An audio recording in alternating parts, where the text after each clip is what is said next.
I'm at Humphrey Head in Cumbria because this place has stories that relate to the animal which possibly faced the most fierce persecution at the hands of humans over the centuries, and that is the wolf. The wolf was seen as something to be feared, a threat to livestock as well as human life. Stories were quickly told that made us see wolves that way, and it led to us having a deeply unhealthy relationship with these animals. So much so that in 1281, Edward I actually passed a law to have all wolves in England exterminated. Unfortunately, he did get his wish, and by the 14th century, wolves in England were completely extinct, with the last wolf said to be being killed right here in this very cave.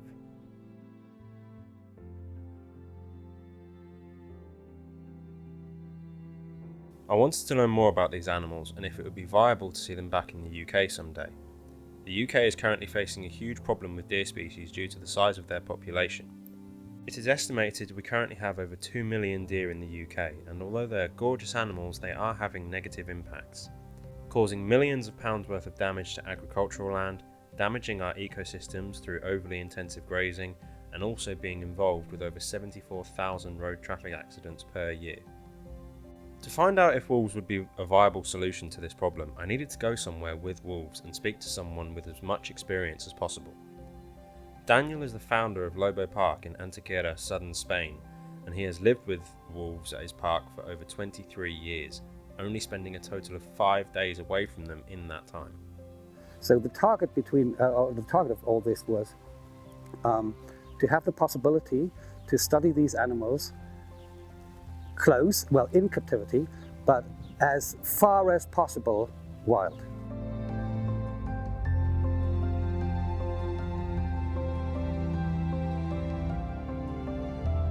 We talk about wolves, and that's it. Yeah. And we explain, and when we do the tours, we do guided tours, always guided tours, you know, and we explain a lot about their behavior and where they come from and all these myths we kill, and this is our target in the end. So we do have, at the moment, we have European wolves, or Eurasian wolves, correctly. We have timber wolves from Canada.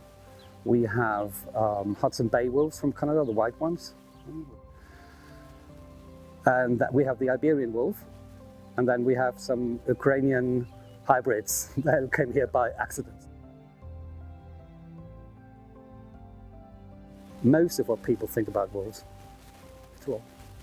You know? First, they are not aggressive or whatever. No, they are shy and timid animals.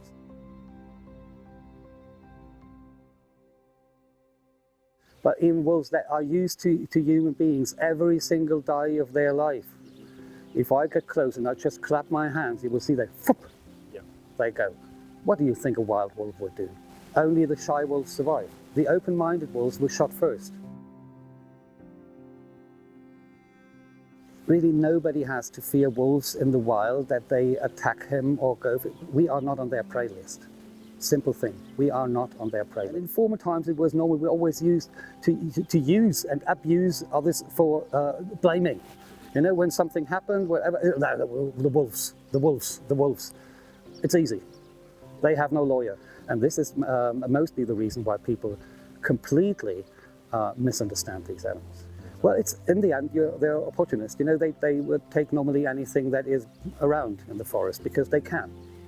Oh, they can eat rabbits and they can eat deers, but it's far easier for them to catch a deer than a rabbit. They are pack hunters on big prey. So this is why they need the pack, they need the co-working in the pack, because their prey is stronger, faster, and sometimes even smarter. And this is the regulation in nature. We call it the positive selection.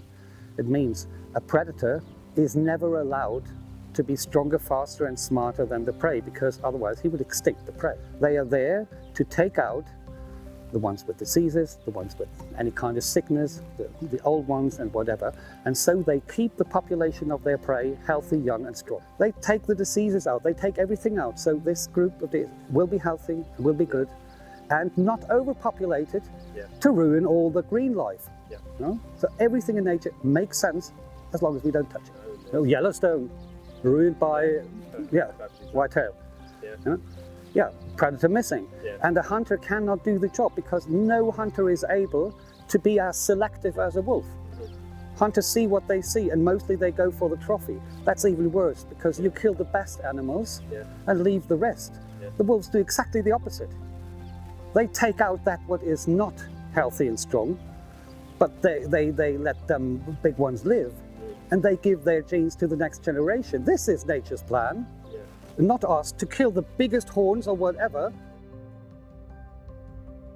The situation in England is like sometimes in Germany, where they had to kill millions of deers because they just ruin everything because they don't have a natural enemy or a regulator missing. So I'm definitely on the side to say it would make sense for England to have back these predators. They've been there before. Education is the most, that leads us for our whole life. And when you only hear stupid things when you're a child, you think stupid things when you're adult. So you need to get it back, that connection to nature, also the understanding how nature works, that it's all a flow, it's all working together. From the tiniest ant to the biggest eagle, everything makes sense there. Every little thing. A cockroach is great, not in your kitchen, but out where she belongs, she is just doing the job. We should come together and not fighting each other, because the solution is really, it is quite simple, to be honest.